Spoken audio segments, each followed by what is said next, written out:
정책 브레인이 최강 시사에 떴다. 여의도 정책맨. 네, 매주 화요일 여당 최고의 정책 브레인 더불어민주당 홍익표 정책위 의장 모시고 전국의 뜨거운 현안과 정책에 대한 여당의 고민 들어보는 시간입니다. 여의도 정책맨 더불어민주당 홍익표 정책위 의장, 오늘은 전화로 연결돼 있습니다. 안녕하십니까? 네, 안녕하세요. 반갑습니다. 예, 반갑습니다. 최경영의 최강시사 유튜브에 검색하시면 실시간 방송 보실 수 있고요. 스마트폰 콩으로 보내시면 무료입니다. 문자 참여는 짧은 문자 50원, 긴 문자 100원이 드는 샵 9730 무료인 콩 어플에도 의견 보내주시기 바랍니다.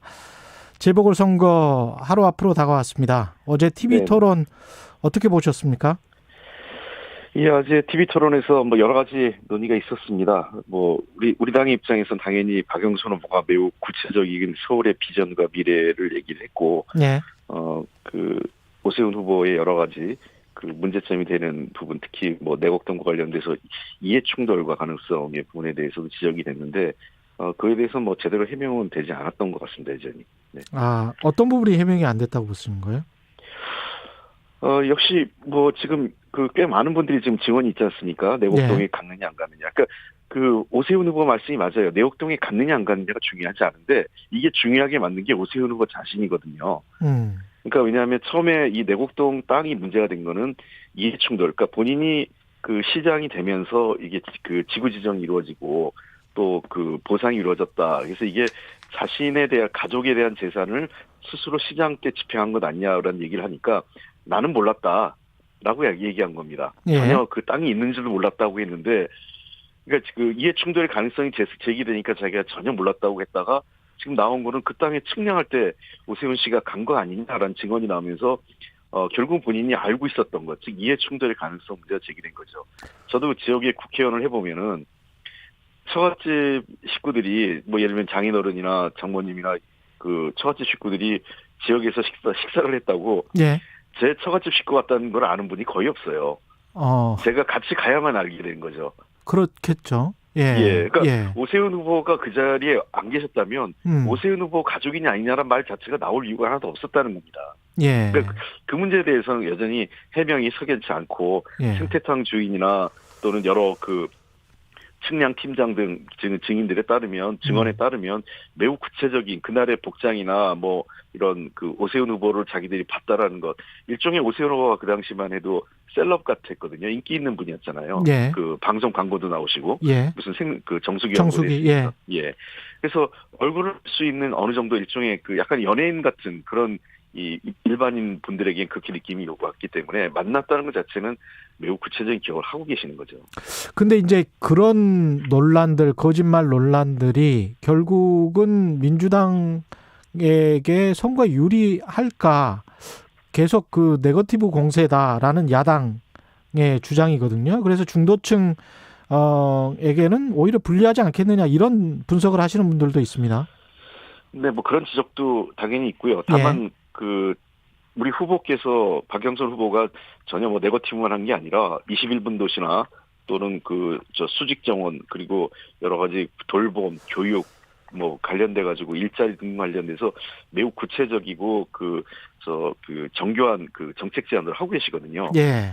다만 이제 언론에서는 그런 네거티브를 중심으로 논쟁이 이루어지다 보니까 여야 간에 예. 그 부분에 주요하게 다뤄져서 그렇지, 실제로 후보의 공보물을 한번 꼼꼼히 보시면 어느 후보가 잘 준비됐는지, 정책적으로 실현 가능성한지는 저는 충분히 시민들께서 판단하실 수 있다고 생각을 하고, 네거티브와 사실 검증의 문제는 매우 묘한 경계선에 있는 건 사실입니다. 묘한 경계선에 있다? 예. 정당들이 그런 네거티브를 거의 대부분 정당들이 하고 있고요, 실질적으로. 예. 야당도 하고 있으니까요. 그러나 또 하나 얘기는, 그러한 것들이 일종의 후보에 대한 자질 검증 차원에서 이루어지는 거기 때문에, 그리고 이 오세훈 후보에 대한 내곡동 문제는 우리보다도 먼저 안철수 후보가 제기를 했습니다. TV 토론에서요. 안철수 씨가. 예. 그러니까 마치 우리가 선제적으로 거론된 게 아니라 이미 자기들 내부 경선에서 이미 그런 문제가 있었고, 기억나시는지 모르겠지만 2007년도 박근혜 후보와 이명박 후보가 서로 경쟁할 때 서로 얘기를 다 했습니다.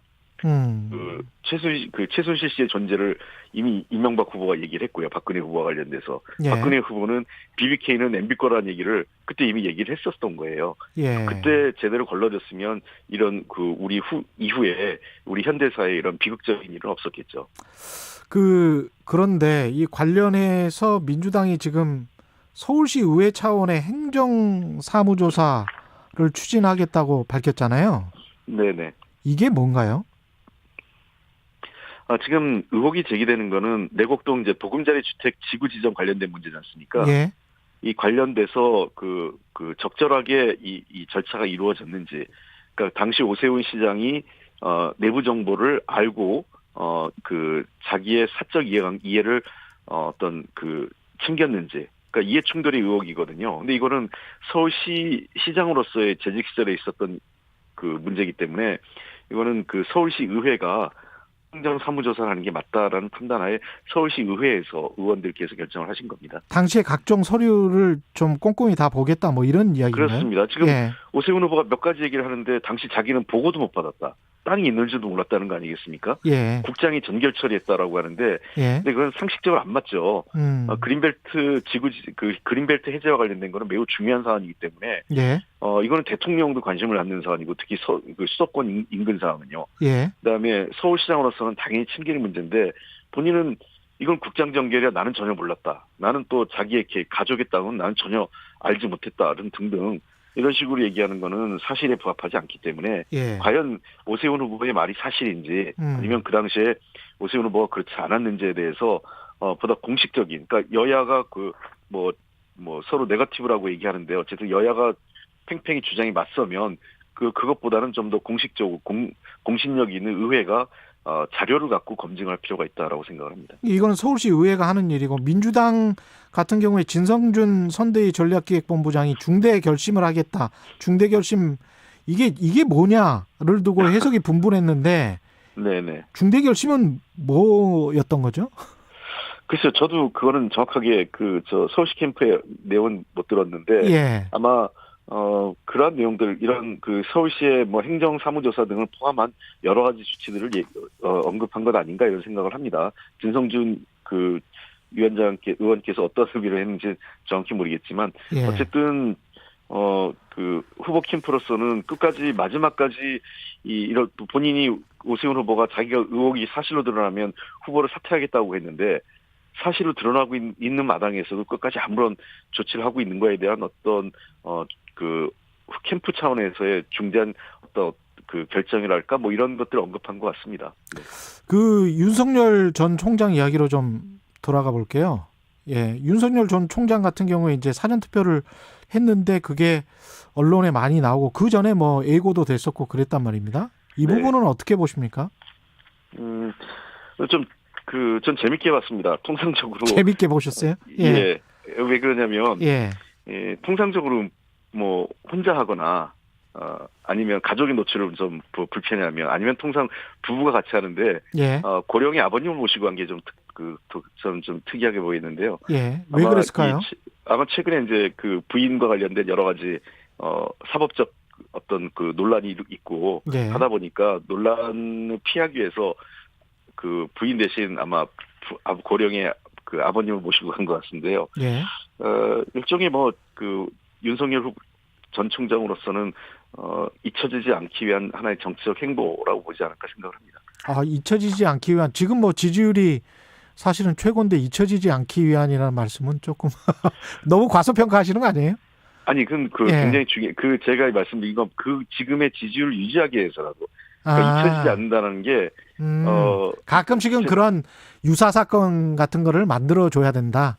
그렇습니다. 계속 후보 정치인이라는 게 예. 정치적 행보를 해야만 이 기사에서 다루지 않겠습니까? 그렇죠. 예, 그런 것들이 안 다뤄지면 지금 현재 모든 쟁점은 여야, 그러니까 서울 보궐선거 이걸로 다뤄지고 있잖아요. 예. 사실 이제 윤석열 전 총장과 관련된 기사 거의 없어요. 최근에는. 예. 그러니까 그런 경우에는 잊혀지는 게 굉장히 쉽습니다. 또 아시다시피 윤석열 전 총장은 조직이라는 게 없는 분 아니에요. 예. 그래서 그런 차원에서 아마 제가 보기에는 윤석열 총장이 물러나는 과정, 사퇴하는 과정이나 또는 여러 최근의 행보들, 또 언론 언론과의 접촉하는 것들 보면 뒤에서 어느 정도는 그걸 컨설팅해주는 전문가가 있지 않나 싶은데요. 제가 보기엔 그런 측면에서 아마 그 부인과 하는 것보다는 고령의 아버님을 모시고 가는 게 좋지 않냐 이런 저 컨설팅이 있었지 않을까 싶습니다. 제 생각에는요. 그리고 예. 그런 행보를 해야 윤석열이라는 존재를 계속 국민들에게 강의시킬 수 있다라는 그런 것도 같이 고려된 것 같습니다. 예. 이번 선거 다시 이야기 돌아와서 그 관련해서 계속 이제 부동산 선거가 되고 있으니까 네. 이낙연 당 상임선대위원장이 50년 만기 모기지 대출 우리랑 인터뷰도 하셨었는데 이거는 네. 거의 논의가 됐습니까? 논의가 완료됐습니까?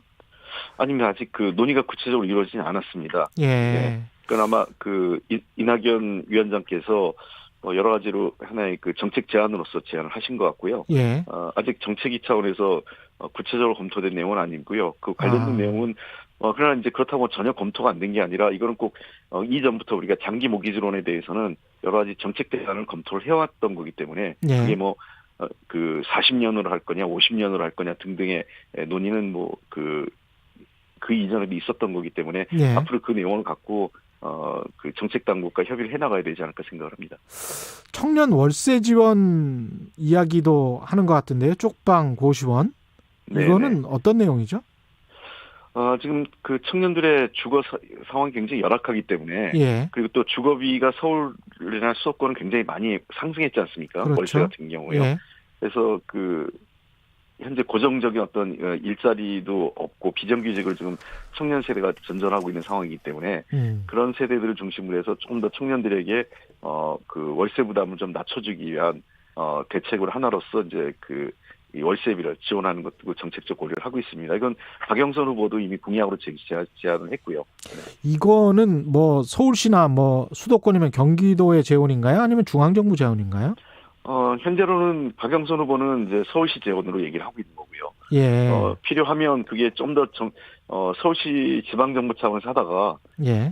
이게 어느 정도 경험이 쌓이고 전국적으로 필요하다고 할 때는 중앙정부 차원에서 예산 편성도 검토해 볼 수 있다고 생각을 합니다. 근데 현 단계에서는 현재로서는 어떤 지방정부 차원에서 먼저 시작하는 게 그리고 단계적으로 확대해 나가는 것이 바람직하지 않을까 생각을 합니다. 예, 납세자 입장에서는 또 재정부실 우려를 안 할 수가 없는데요. 그 부분도 좀 꼼꼼히 챙기고 계십니까? 네, 당연히 챙기죠. 예. 저희들도 재정 문제와 관련돼서 신중하게 생각을 하고 다만 아까 그래서 일단은 단계적으로 서울시나 경기도 같은 수도권 지역에서부터 지방정부에서 먼저 해보고 예. 필요하면 중앙정부로 확대되는 거기 때문에요. 이렇게 생각합니다. 재정이라는 것은 항상 부족합니다. 재정이 부족하기 때문에 그 재정을 어디에 먼저 쓸 거냐, 재정의 우선순위 두는 게 정치 철학의 문제라고 생각을 하거든요. 예. 그러니까 우리가 한정된 재원을 갖고 어디에 우선순위를 어디에 두고 어디에 편성할 거냐는 문제가 있고, 두 번째는 아시다시피 지금 우리나라뿐만 아니라 전 세계 모든 주요 국가들, OECD 국가들 대부분이 코로나19 이후에 나타난 현상은 국가가 재정 적자를 좀 더 부담을 지더라도 지금의 위기 상황을 극복해 나가는 게 바람직하다라는 게 모든 국가의 어떤 일정한 합의입니다. 그리고 OECD나 IMF 같은 국제 경제기구조차에서도 그런 적극적 재정을 강조하고 있거든요. 특히 한국 같은 경우에는 IMF나 OECD의 공통된 지적입니다. 여전히 재정 건전성을 유지하는 가운데 적극적 재정을 통해서 경제 위기를 극복하고 있다고 상당히 높은 점수를 지금 부여하고 있는 상태입니다. 청년층 무주택자 같은 경우도 LTV, DTI, 주택담보인정비율이랄지 총부채 상환 비율을 높이겠다. 이렇게 해서 대출을 좀 쉽게 해주겠다, 실수요자는 그런 말씀을 이미 하셨었는데 우리 프로에서도. 예. 이거는 확정됐습니까? 어떤 비율이? 예, 사실 그 문제는 전임 이제 김상조 실장 계실 때 예. 어느 정도 협의해서 그 내용을 발표한 거고요. 예. 다만 이제 구체적인 수준을 어디까지 할 거냐, 그러니까 예. 자격 조건이나 또는 혜택 부분을 어디까지 올릴 거냐 하는 부분에 대해서는 제가 두 가지 고려를 했습니다. 첫째는 6월 달에 지금 다주택자에 대한 중과세가 이루어지지 않습니까? 예. 6월 달까지 봤을 때 어떤 부동산 시장이 안정적으로 유지되고 있는지 하는 게 첫 번째 저희가 고려 사항이고요. 두 번째 해야 될 게 지금 금융당국 차원에서 고려되는 게 DSR 즉 그 채무 상환 능력 아니겠습니까? 예. 최근에 우리나라가 1,700조에 달하는 가계 채무가 굉장히 위험 사항으로 지적을 많이 하고 있어요. 가계 채무에 대한 문제는 뭐 이미 오래전부터 한 10여 년 전부터 한국 정부의 한국 경제의 아킬레스건으로 IMF나 OECD가 다 공통적으로 지적해 왔던 내용이기 때문에 최근에 특히나 이 코로나19 이후에 가계부채가 빠르게 증가하고 있는 것도 사실입니다. 그런 측면에서 이 문제를 종합적으로 고려해서 어느 수준까지 규제를 완화해 줄 거냐 하는 문제에 대해서는 저희가 최종적으로 정책 당국과 여당이 함께 협의를 해서 결정할 계획입니다. 지난주 이호승 청와대 신임 정책실장이 브리핑 과정에서 부동산 정책 일관성이 중요하다 이렇게 이야기를 했거든요. 네, 부동산 그렇습니다. 가격이 계속 높아졌던 거는 이제 세계적 현상이다 이런 말도 했고, 근데 이렇게 가격이 높아진 상황에서 정부가 뭐 선거도 겹쳐 있는 상황에서 선거 때문인지 아닌지는 모르겠습니다만, 그러면 하여간 LTV나 DTI나 이런 거를 좀 완화시키면서 집을 사라는 쪽으로 또 유도를 하면 이 높은 가격에 집을 사게 되면 나중에 이제 꼭지를 잡게 될 수도 있단 말이죠. 여기에 대한 우려는 없나요? 그 부분에 대해서는 제가 지난번에 방송에서도 똑같은 얘기를 했지 않습니까? 예. 상투를 지을 가능성이 있어서 도리어 이분들을 어렵게 할 수 있다. 그렇죠. 네. 예. 그래서 부동산 시장의 동향을 좀 꼼꼼히 보자는 겁니다. 지금 현재로서는요. 아까 그래서 제가 최소한 6월까지는 봐야 된다는 거고요.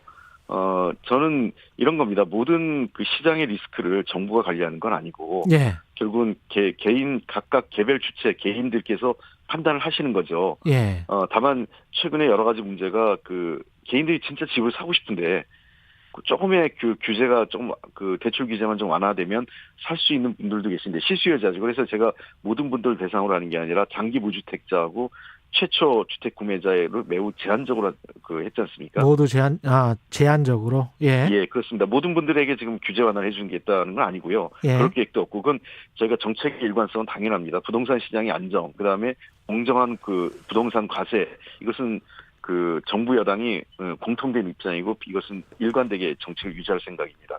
다만 그러다 보니까 이 부작용으로 나타난 게 집을 사고 싶은데 실수요자, 네. 특히 장기 무주택자와 생애 최초 구매자 같은 경우에도 기회의 문을 닫았다 이런 지적이 있어서 이 기회의 문은 열어드린다라고 판단을 합니다. 다만 이분들께서 판단하는 건 지금 부동산 시장이 계속 오를 거냐, 예. 아니면 이제 장기 하락세로 접어들 거냐, 안정세냐 이런 것들에 대한 시장 판단을 하실 거기 때문에 예. 이런 시장 판단을 저는 최소한 6월 달 정도까지는 보고 결정을 해야 된다 이런 생각을 합니다. 근데 정책위 의장께서 계속 부동산 가격의 안정이라고 말씀을 하시는데 무주택자들 네. 입장에서는 사실은 부동산 가격의 하락을 원할 거 아니에요? 그렇습니다. 저도 개인적으로는 지금보다는 한 3년 전 가격으로 최소한 3년 전 가격으로 돌아가는 것이 맞다고 저는 생각을 합니다. 문재인 정부 출범 때 가격요? 그렇습니다. 예. 그게 좀 더 정상적이라고 보는데. 예. 근데 그렇다고 늘 집값의 이 등락이 너무 급격하게 이루어지는 것은 힘드니까. 또 다른 부작용이 있는 거 아니겠습니까? 예. 그러니까 문재인 정부 들어와서 집값이 오른 것보다도 더 큰 제가 생각하는 제일 큰 문제는 너무 빨리 올랐다는 겁니다. 예. 높이 오른 것도 문제지만요. 예. 그래서 이거를 어떻게 슬로우 다운 시켜 나갈 거냐. 그러니까 예. 결국은 부동산 가격에 대한 추세를 우리 국민들께서 장기 하락 추세다라고 느끼는 게 저는 앞으로 부동산 정책이 추진해야 될 방향 아닐까 생각을 합니다. 국민의힘 김은혜 의원 같은 경우에 분석을 해보니까 서울 공시가 9억 원 이상 아파트 비율이 전체의 한 4분의 1이더라, 아파트 중에서. 그래서 다 종부세 대상이다. 이게 너무 높은 거 아니냐, 세금이. 뭐 이런 이야기죠. 4분의 1은 아니고요. 예. 수치를 좀 잘못 보신 것 같은데 저희가 이미 이번에 공시지가 공개했지 않습니까? 예. 3월에요. 저희가 이미 사전에 분석을 다 했습니다. 예. 전체적으로 보면은 6억 이하가 92%인데요. 전국적으로. 서울 같은 경우는 70%가 6억 이하고요. 70%가 6억 이하? 공시가 6억 이하? 예, 공시가 6억이라고 할 때는 대체로 가격이 시가로 8억 6천쯤 됩니다. 예, 그렇죠. 시가가. 예. 그래서 6억에서부터 9억 사이가 서울 같은 경우에는 84%까지 됩니다. 아, 그러니까 9억이라고 할 때는 대략 그 가격이 한 13억 후반대입니다. 그러네요. 그럼 9억 예. 미만이 84%고 그러면 한 16%다. 16% 정도가 서울의 16% 정도가 그 종부세 9억 이상, 9억이라고 하면 14억 정도 그 이상부터 이제 아마 될 텐데요. 그 네. 시가로는 그게 그 정도 되는 게 한 6%, 서울의 경우 16%고요. 예. 전국적으로는 4% 미만입니다. 알겠습니다. 오늘 말씀 그래서 감사합니다. 25%라고 얘기하는 거는 예. 공시가격하고 그냥 시가를 약간 좀 혼동하신 건 아닌가 생각됩니다. 예. 시간이 없어서. 예. 말씀 감사합니다. 네, 감사합니다. 여의도 정책맨 더불어민주당 홍익표 정책위 의장이었습니다. 공정